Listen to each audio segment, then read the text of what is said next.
Write like a man. Use a typewriter. Well, the snake was a symbol to the ancient Egyptians.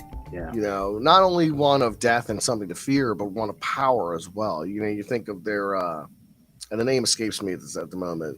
There's a name for the serpent when it's placed on the burial mask. And King Tut famously has the serpent on his burial mask. Yeah. Yeah.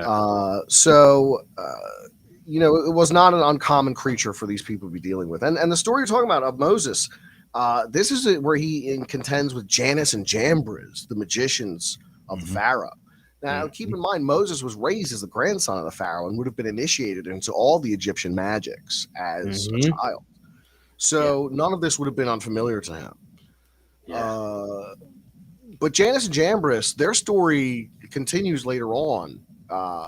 They are in one apocryphal tale said to have breached the gates of heaven using magical talismans. Really? And they fight their way through 7 levels of heaven before they encounter Metatron. Oh, yeah. You know? And then Metatron is finally one who expels them from heaven by tricking them into taking their talismans off. I always found this fascinating that these guys get a continuation to their story later on. Yeah. But, Yeah. You know, snakes were familiar to them. Yeah. Why, snakes come up in the Bible, when the Israelites all get snake bites. And Moses makes the brazen snake to hang up on the post, so they look at it and they're healed. Snakes come up again and again. Yeah. So, I mean, sometimes for good, sometimes for ill. Well, you look Most at the for ill, but most usually. for ill. Yeah, it's usually not good. Yeah. Well, and you use a medical symbol, with the dual serpents, and the that caduceus. The caduceus. Yep. Yes, Yep. thank you. Caduceus. Yeah. There is iconography that, and this is something we often talk to Gary Wayne about too, because he's done so much research into this, but it's such an interesting topic to me. There's iconography that just it reaches back into the depths of history, and it always shows up in one form or another, whether it's a certain kind of star or a certain geometric shape or a certain type of animal. And in all of these mystery cults, there's always this repeated thing, and then it shows up in esoteric societies, mystical societies, Masonic orders, and then institutions, and then you have in your pharmaceutical institutions or governments, companies. Everybody repurposes this imagery all throughout, even in the modern world, even in the modern Western world. And that's what always triggers, my brain to wonder, it's like a red flag. I look at that and I'm like, why does that company use that symbol? That symbol's from forever ago. What are they doing? What Masonic? One wonders if it's intentional or accidental at the end of the day. There's a little bit doing of that. with knowledge of the symbol, Yeah. repurposing or kind of appropriating the symbol for a different purpose. Or is this purely accidental that sometimes these things represent symbols from bygone eras and from different belief systems? I don't know. Yeah. What's interesting with the serpent on the staff, Moses erects it, and then when the people look on it, they're healed. And God told him to make that. Yeah. And it ends up being the only artifact that later on, when the Israelites continue this pattern of worshiping false gods or whatever, it was the only artifact that they worshipped. Yeah. It was the only artifact that wasn't an idol that they made. Yeah. It was the only artifact Moses made or was given to them by their leadership. They ended up, and he ended up having to destroy it later on.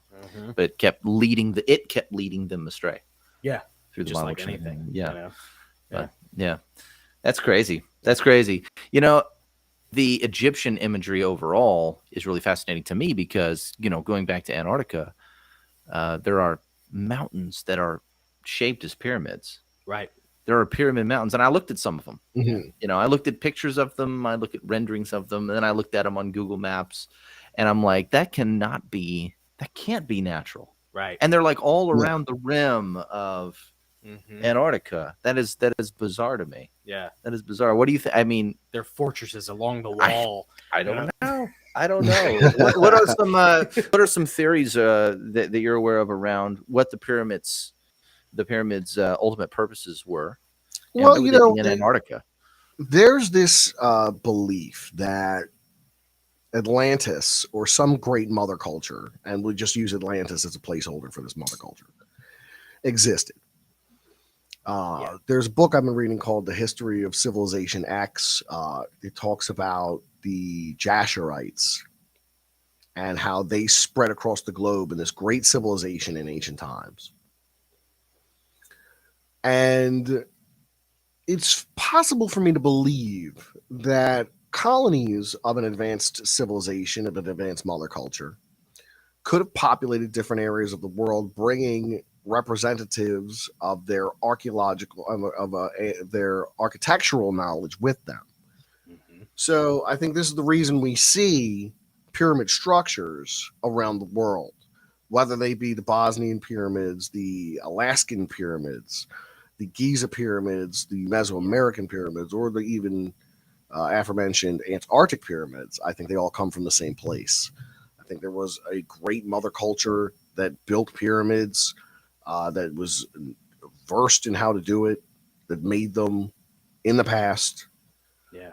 Perhaps even before the Egyptians came along, the pyramids were built and were discovered by the Egyptians and repurposed by the Egyptians. Yeah. But I think they're all over the planet. I think that they were put there by the same mother culture.